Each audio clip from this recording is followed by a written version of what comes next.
Good afternoon. Um, I'm actually very privileged and very honored to be introducing our next tour and our next speaker. This is a very unusual tour. It's actually definitely a tour of an art experience, but more than that, it's a tour of what is the shape of travel to come. Today, when we travel, it's not just beauty or nature or beaches or bars that we look at. There's a lot more. And our next speaker is about to introduce us to this world. A little bit of an introduction to Julie Kagti.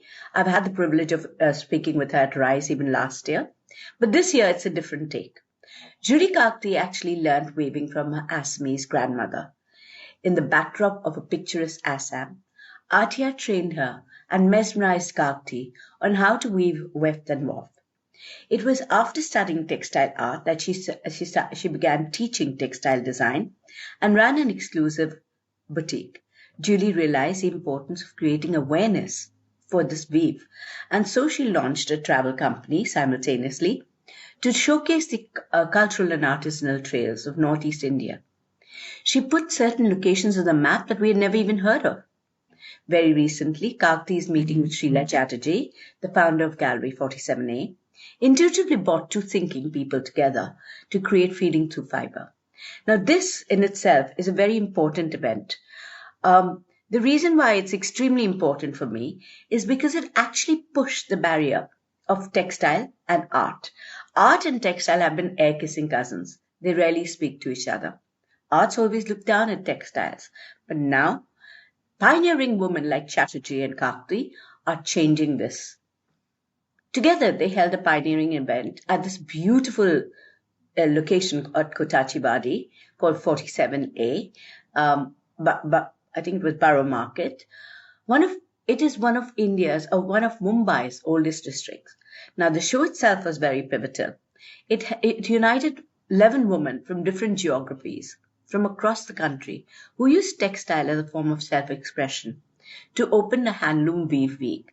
And this show touched multitudes of viewpoints of these women who had woven subtly together their expressions, their thoughts, their experience in a very contemporary narrative which resonated with untold narratives.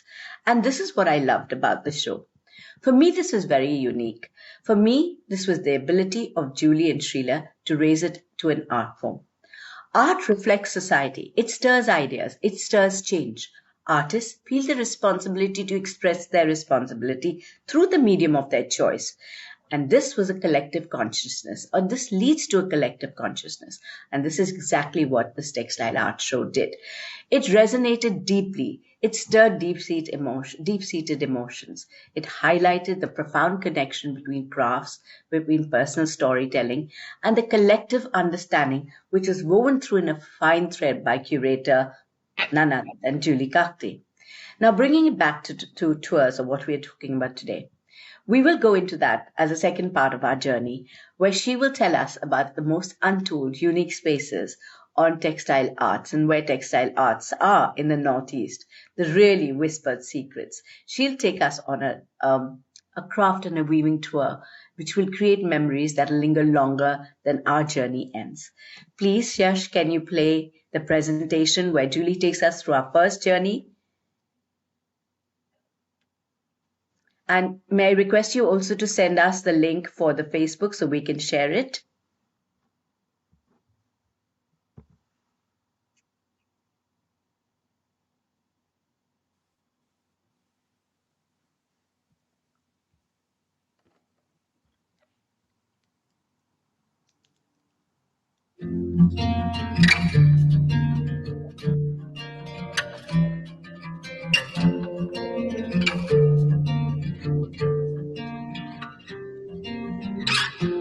Hi, I'm Julie Kagti.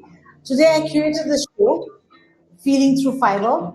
My whole vision was to present textile in a different form, in its art form. And the topic that I've chosen was through emotions, through feelings. And we've had a great turnout today. And I think that apart from every art piece here, and as a piece of art and as a piece of expertise, what's really exciting is understanding how closely connected they are to things that are happening in each artist's life, or what they're going through, or they're thinking of, and how that literally gets woven, textured, made into whatever they're doing. Julie will explain. Thanks, Shreya. First of all, let me thank you for giving us, on behalf of all the artists also, this opportunity. There's very few galleries actually open up and say, just do a textile show, and that's been really nice. It was absolutely unconsciously, it's all women's show. Next time, I will make a very conscious effort to include men. I know. So maybe because it's emotional or whatever, I related it to women. I wanted experienced artists. I wanted the young enthusiasts who are coming, who are very talented, a mixed bag of people to come in here. And I think we've done that.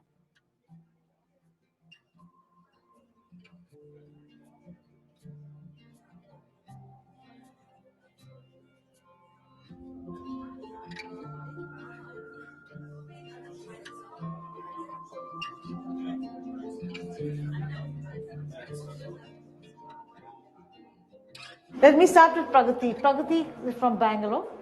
She is like me. We both studied in Sapphire. We did weaving. We learned weaving in Sapphire actually. And this is one of the like a speech bubble that you see. That is her symbolism. And in this, she talks about self-love, which is you always care about other people in your life. And when something goes wrong, you blame yourself as much as they blame you. And you kind of hurt yourself even more in the process. As a woman, you need to stand up. She's writing back to where you belong. Back to where you belong is that you belong to you first. And this is, I think, not got to do with woman, man, whatever. It's got to do with everybody. That you belong to yourself first. And this red thing, I mean, it's again symbolism. You can decide it's a bindi, it's just a color thing. But she's put these flowers. And to me, this is very pretty. This is what I liked about the thing. Because it's about nourishing, self-care. You have to belong to yourself to first nourish yourself. And I like that very much about this piece. She has, of course, in her first note to me, she wrote about, we need to be empowered. It's about womanity. But I think that this self-love and this nourishing is the biggest piece about this. And I like the way she put it into her. So that's why I gave this whole wall. So when people come, it talks a lot about the show in this one wall. This is mine. I call it healing. It's a set of 2 pieces. And it's not related directly to that, but very close friends of mine, they lost their child. The child was not a very well, was sickly for a long time, but not the same way. And they're not together anymore. And that made me question, there's so many times you see siblings, you see parents, spouses, lovers. We get over something, but never the same way. So that's why the significance of the gaps is that. I've added some color here, an extra color here, a notch here, because the things that you lose, you heal, especially when it's very traumatic, there's a part of you that stays. And I've used white because white for me is the color of the future. It's positive. When you're healing, you're healing for the future. So that to be positive about that's why I used white. So it's not any emotion. In this case, it was envy. Any emotion, when you feel very, very strongly, and you focus only towards it, you start losing parts of yourself. So this is a symbolism that, all these blank spaces, that you're losing it and it's going on to another form. It was that. Another thing about this piece, from the technique is, I try to do this weave that I've done here, this thing. I actually try to do with paper. I weave a lot of paper. But I was very unsuccessful with paper. But that day I was just worrying, thinking, I didn't want too much of these empty things, and I want to fill up with something, but not a different color, not a different thing, something loose. So I tried it and it worked. So, sometimes it's form that changes.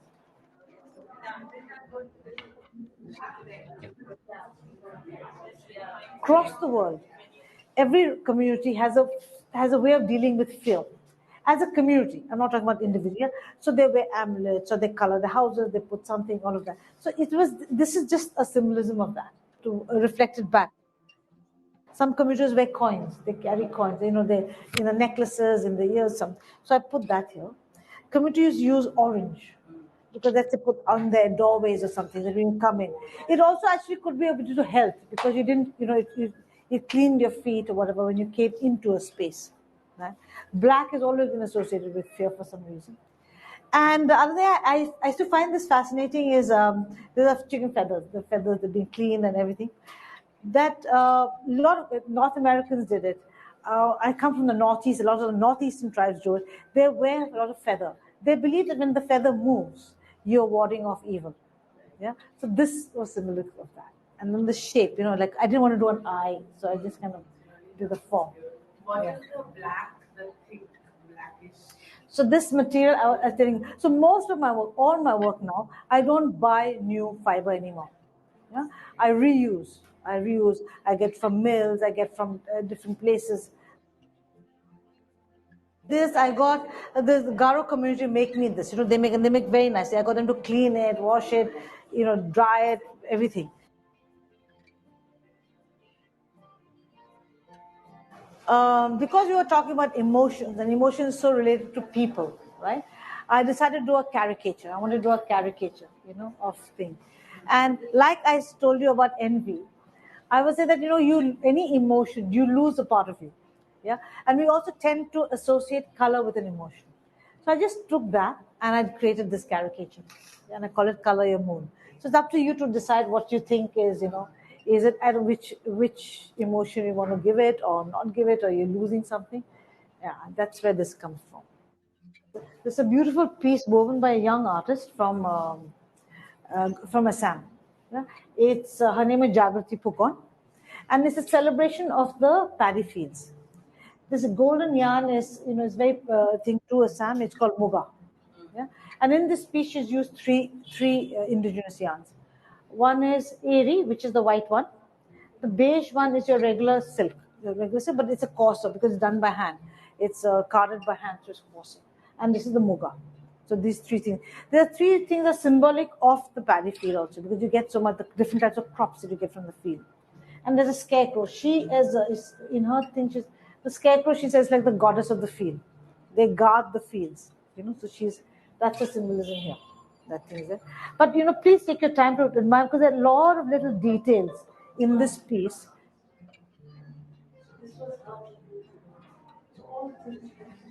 It is a very beautiful piece, and it's a very. If you're looking at classic weaving examples, this is a very good piece because there's a lot of weaves. It's very complex the way it's been put together. She's taken a lot of the old school techniques and she's given it a modern look to it. These are the work is of Alka, and I really like when she first showed me pictures of her work. She showed me this picture first. A cloud never dies. I was really and sweet dreams. These are the first two I saw, and then this, and of course she actually showed me just as the piece, and then we talked about it and things, and she got it framed. She is a magpie. Yeah, she collects things. These are tea bags that she's collected. All the things, a little tea bag, and she collects cotton. She collects beads. She collects fiber somewhere. She label them. She labeled when she's got it. I can see these shells. All sorts of things that she collects, and she's put them in. And what I like is the way she's sewn around it. It takes the shape of the object inside. And this is called fragile memory. So that memories, the places from her life. That's what. This is A Cloud Never Dies. So she has two stories to tell about this piece. Here what Alka said was, the one is that the cloud, right? The cloud, condensation happens, the cloud comes down, and it becomes a cup of tea. And it's also the time when she lost her sister, and all the work in this series has no color. She didn't feel like working with color at that moment. And this was a sister she was very close to. This is a sister who gave you the laces. Yeah. So the lot of the little laces and all her sister had given her. So she used it to create this series.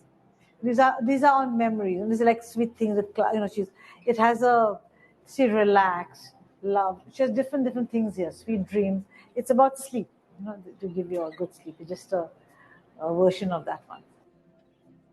So that's one of the things that I liked about this show is a lot of people, that they really held on, because there's sometimes you get a lot of grief. People are like, no, you said this, but I'm doing this.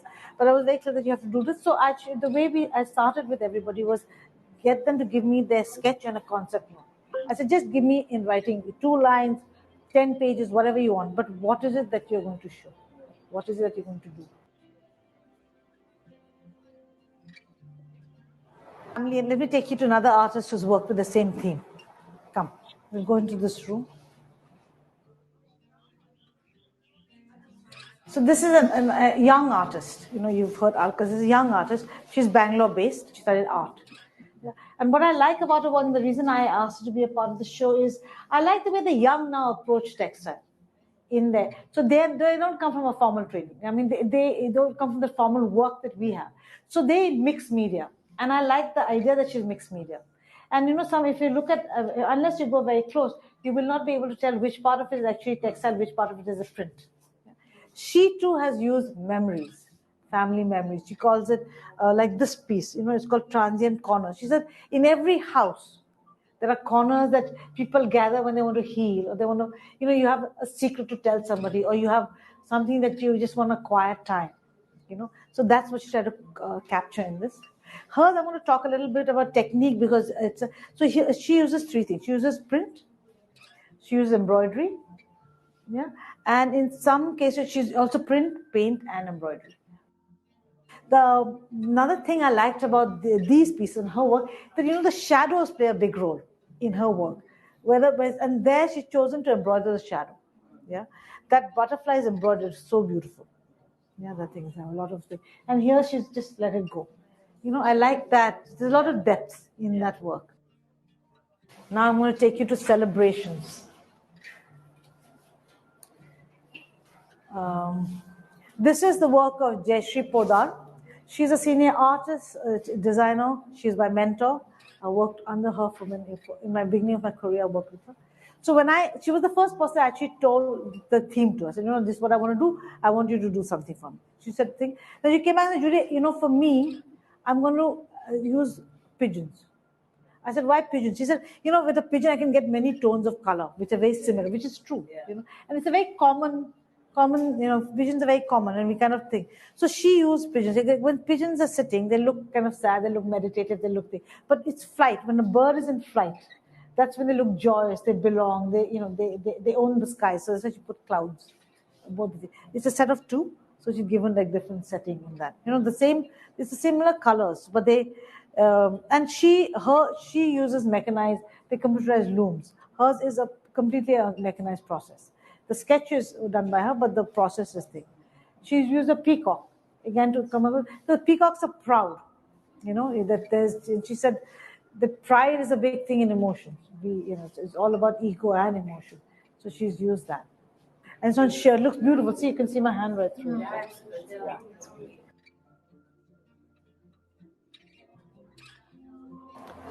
Akshata is a young artist. She's the only artist from Bombay in this show. So she has a couple of pieces.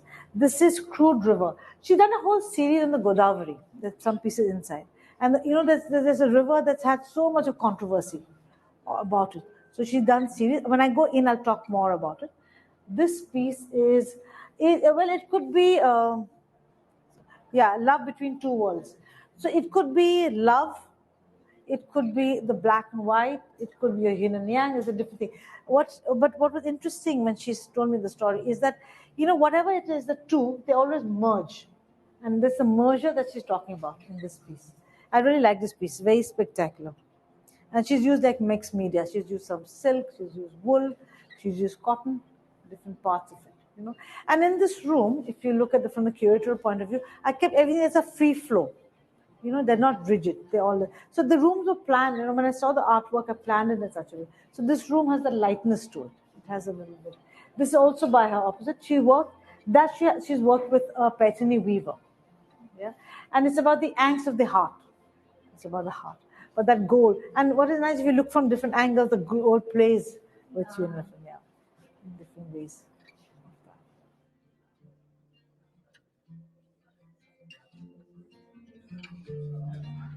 Senior artist, her name is designer, her name is Gunjan. Can anybody guess what this form is? It's a body part. Yeah, thumbprint. It's a thumbprint. Yeah, each represents, in her story, it's somebody from the weaving fraternity. It could be the spinner, the dyer, the weaver. And her story, when I told her this, it was unity. Is that in the textile world, because she works a lot with artisans. She has a brand called Wish, and they do a lot of ikat saris and fabric and all of that. So she said, in that world, you're not talking to somebody because of their caste, their religion. You're talking, oh, this one is a spinner, this one is the yarn, this is the color, different things. So everybody works without this. And she's also talked about Kabir's poem influencing her in her work. And that's what she tried to portray here, that unity.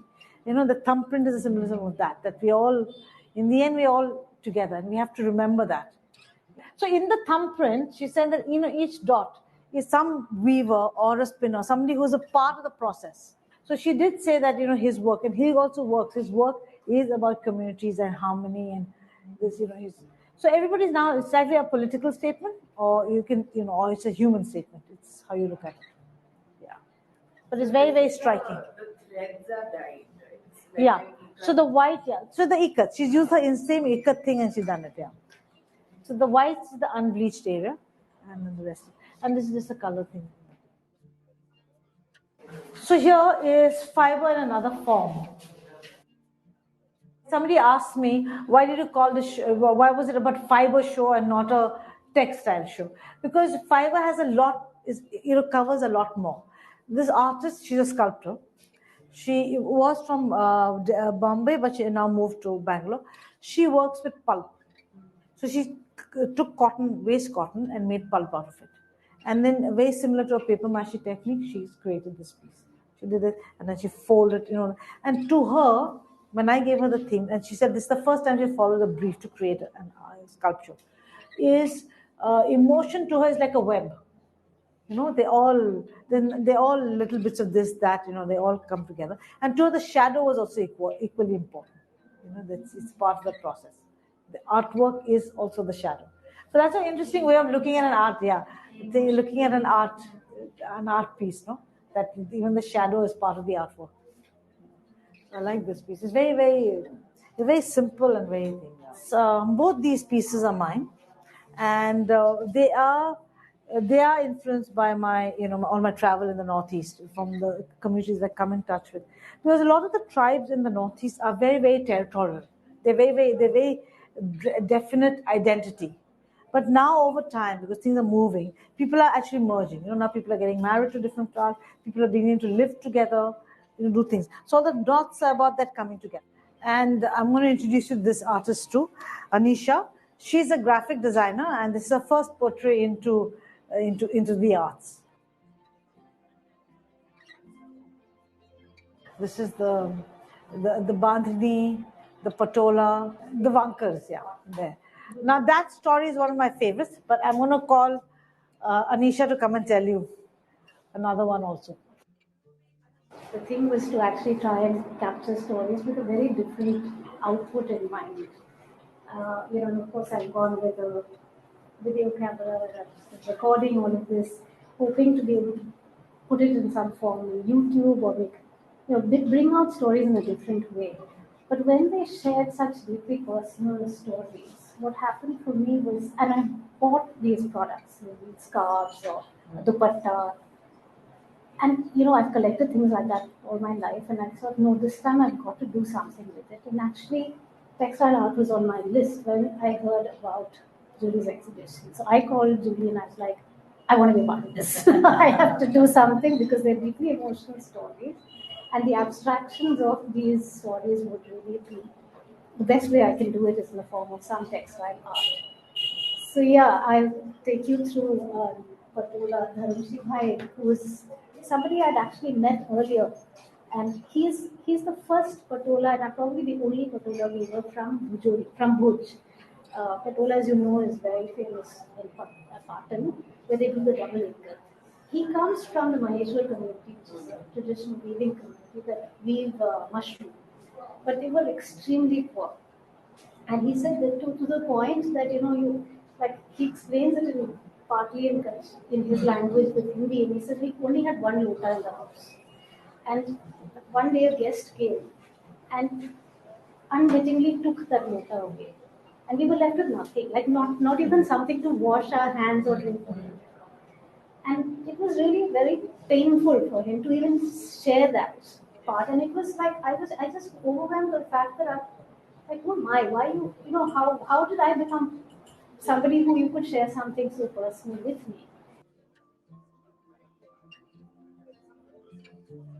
The other part of it is that I actually wanted to work in the digital space. The first time I actually had the opportunity, and I know Julie kept saying to me, stop thinking of it like a brief, try and open up as an artist, let it flow. So I started sketching, which I've not done in a lot of time. And it was with the pen. And the pen led me to just draw lines, which was like the kanta, the stitch, that's the running stitch. I knew I wanted to work with somebody who had an equally powerful story as far as the embroidery was concerned. And I came across this school of embroidery in Bangalore, this lady who feels that embroidery is a dying art and that needs to also be taught and revived. And one of the girls who's learned now and worked and practicing for 12 years still works with her, is the one who's actually done all the embroidery here. So there are images of us sitting at the same table and I'm sketching the dots or the dashes and she's actually doing the running stitch.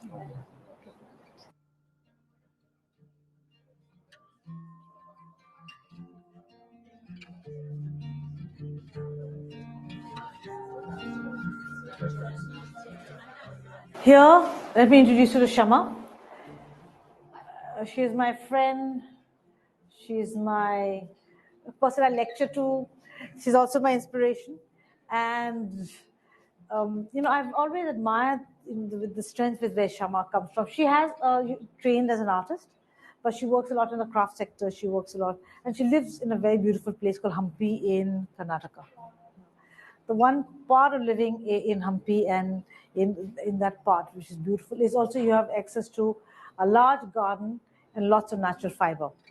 I will hand over to Shama to tell the story. And I think in the canopy of hope, one is shelter, of course. The other thing is, for this, when you talk about hope, to me, it's always about the future. Is the positive, and hopefully sustainable material will become again a part of our lives. Baggage. I'm taking baggage. So even the beads here are basically grown in the they used to go naturally. These are Vaijantis, and that's why Krishna wore the Vaijanti mala. And so in the forest of Kishkinda, it's described that Vaijanti grows and it actually just grows. So now in my growing of heritage resources program that I'm doing, where I'm growing a lot of things and do value addition to it and all these things. So this forest has been created.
I'm still mesmerized. I'm still wrapped up in that world that you showed us. And thank you.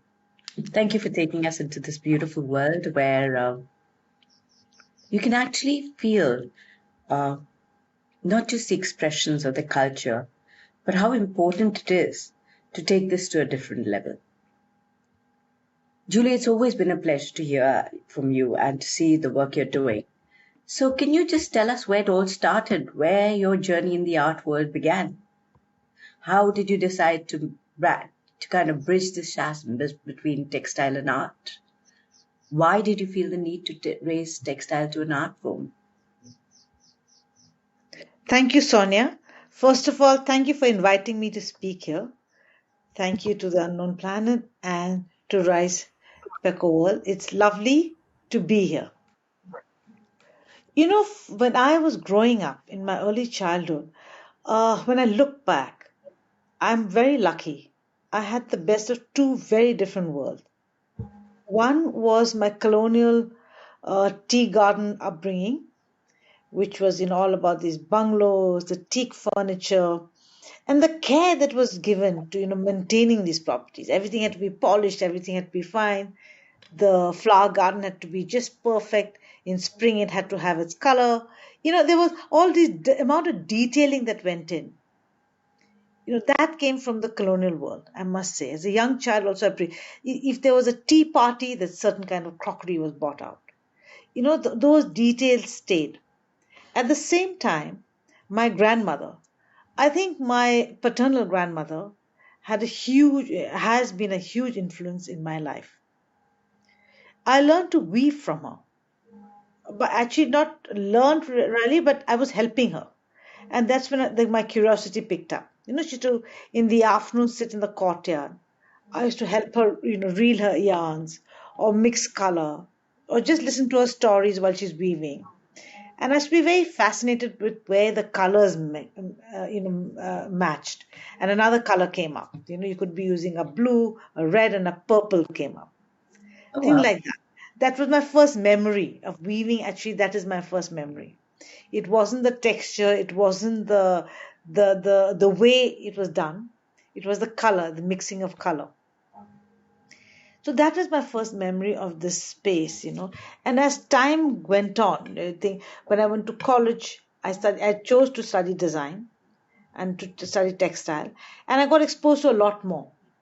From when you're going from a small little place, a village literally from Assam to Bombay, and you get exposed to a lot of theater, a lot of exhibitions, a lot of museums.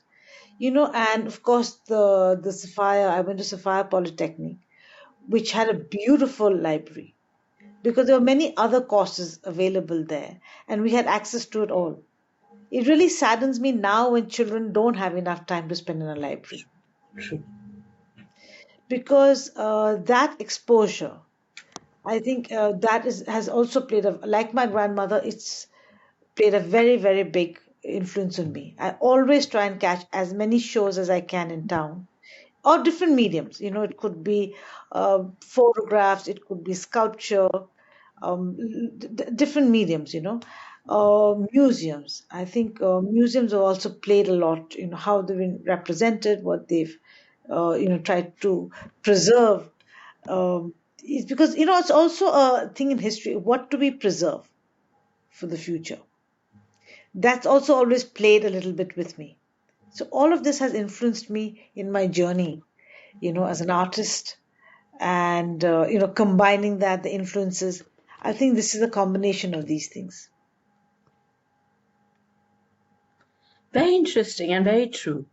What I wanted to know is while growing up, textile was always seen as a weave, as a craft. But now you're trying to raise it to an art form. Where does the debate between the craft and the art end? How do you feel that you're personally redefining these boundaries?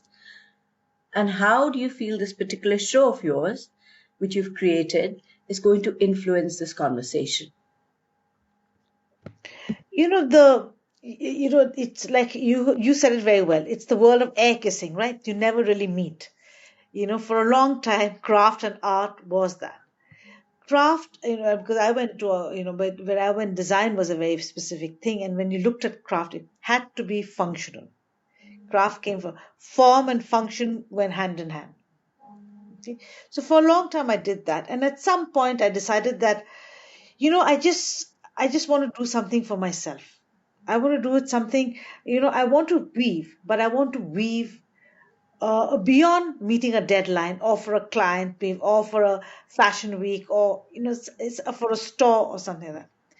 And when I just started playing around with threads and different things, and slowly when you do that, and you want to express yourself, and I think that's where people from the craft world is when you have something to express, you know, you are already practicing a medium.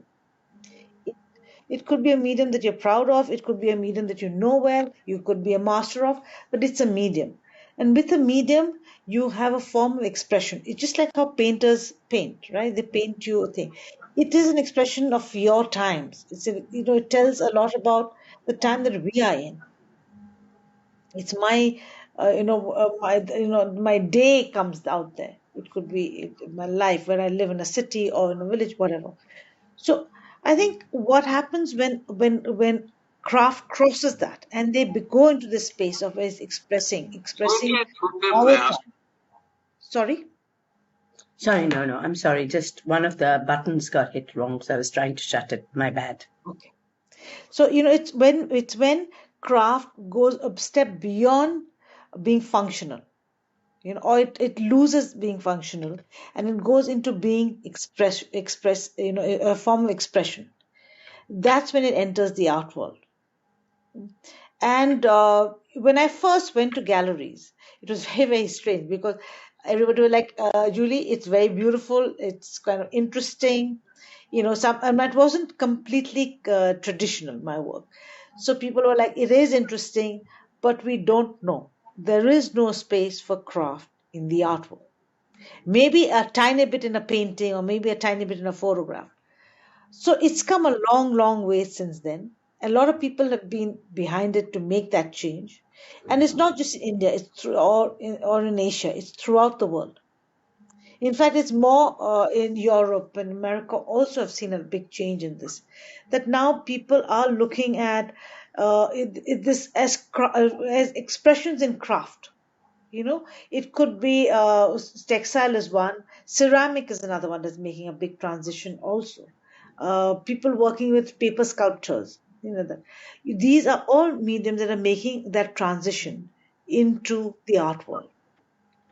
Well I said. think because, yeah, sorry, you were saying something.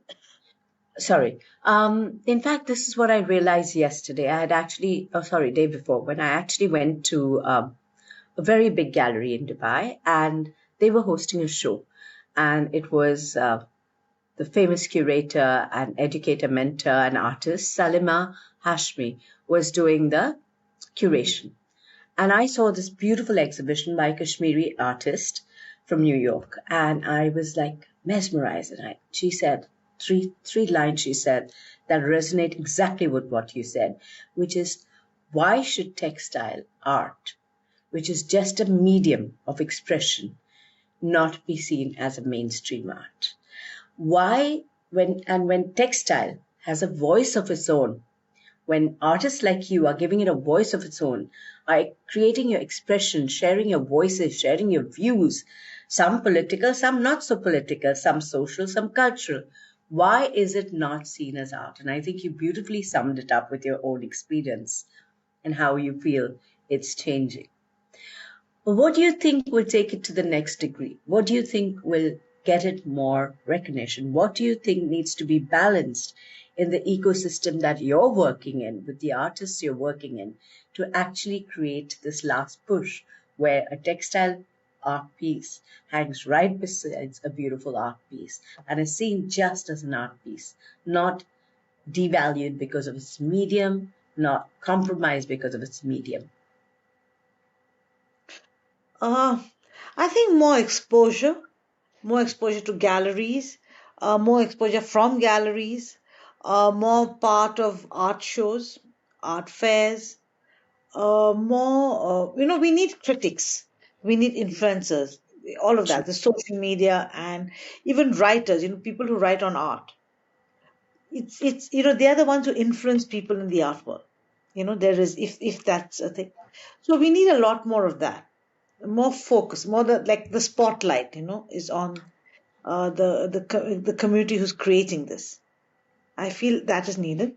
It also needs for artists to actually innovate a lot more. I You think know, that's where there are many things that the artists need to innovate a lot. But like, I think, what happens with craft, especially with craft, is that you get so comfortable in what you're doing that you don't experiment enough, and that is it's a big danger zone. You have to keep reinventing that wheel. You have to keep inventing, maybe not the whole wheel but parts of the wheel, or making it more smoother, more finesse, but however you want to put it, that needs to be done for it to also you're engaging an audience. Remember that this is a strange thing that I'm finding, is that you're now engaging an audience that had never has no clue about craft. There was a time when when I was working with textile and I had a store, when people walked in and said, "Oh, patola," they knew what a patola was. Or if I talked about, and fabric that had block print, they knew what a block print was versus what a laser print is. But today's world, that doesn't exist. Craft is an unknown medium because a lot of people don't have enough exposure to it. So that's another thing that you have to do, is also expose your master craftsmen. you know Give them the credits. And I really really appreciate that with a lot of uh, people in the art and in the creative space, in craft design, whatever, when you give acknowledge the maker, because they are the ones who are holding it on. So all of this has to come together, and it is coming together. I'm not saying that it has to come together. It is coming together slowly, for the recognition. Mm. too slowly. So you brought an important fact to our notice, that tradition should not be compromised even when you're moving towards a future of innovation. How do you, as an artist and a curator and a textile specialist, actually keep true to your tradition, yet innovate, and quite innovate in a very extempore manner with your textile art? I think what goes in my favor, I spent years in the business in a very traditional, see, traditional weaving is also very structured weaving. There are rules that you follow. So once you do that, you've done that drill. You've done it many times, you've done the thing. So when you step out of that, you step out not out of hate, but out of acknowledging how beautiful that is and how vast and rich it is. So when you do that and you step out to create your own, you are aware this is where it comes from. There is a link, you know. Like a lot of my work might look very contemporary, but there's a history behind it. There's a link behind it to another form, and not just mine. Like we saw, in the presentation, we saw Gunjan's work. That is just it's a very contemporary expression, but the technique is very traditional. That is how an ikat weaving starts, with the binding of yarn, where you block color from coming to certain parts, which remain white, and then the color forms. So it's like that. It's you take from where you are and you take it beyond and beyond. And as you're doing that, you are growing. Your world is your form of expressing to the world is changing. So that's how it works. Yeah, I think for me that's what. I think that's very well thought through. Um, one of the things I'd like to draw from, since it's a tour segment, I would love to go on about the art part of it. As it's a tour segment, I would love to see how you draw from all this and curate your tours. You have to come on one of them now. I promise, yes. Yeah. So let me just talk a little bit about a textile tour. I was just talking to somebody else the other day.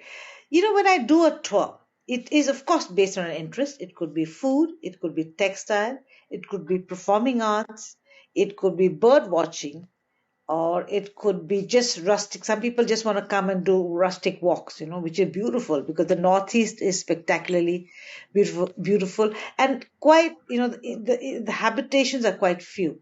There's still very few. So you can actually go for miles without seeing people and just seeing a variety of flora and fauna.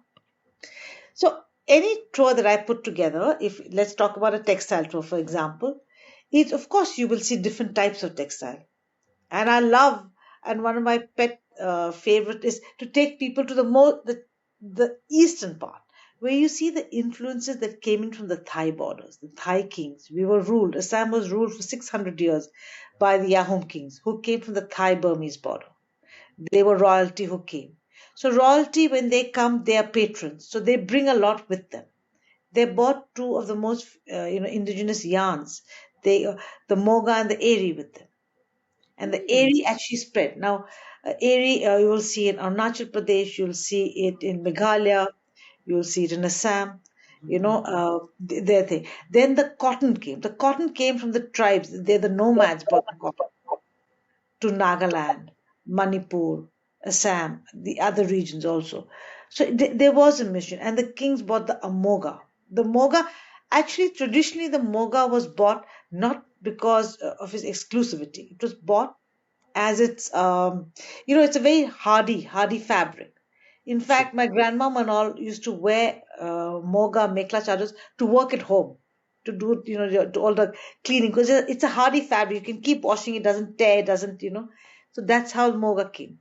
So all of this is the Eastern influence, and from there you see the tribal influence to contemporary change make. I call them change makers because they are very important. There's a link, between a very traditional and the contemporary market. They are the changes that they're bringing to the product. They're bringing to textile, which are very, very important because they're addressing it.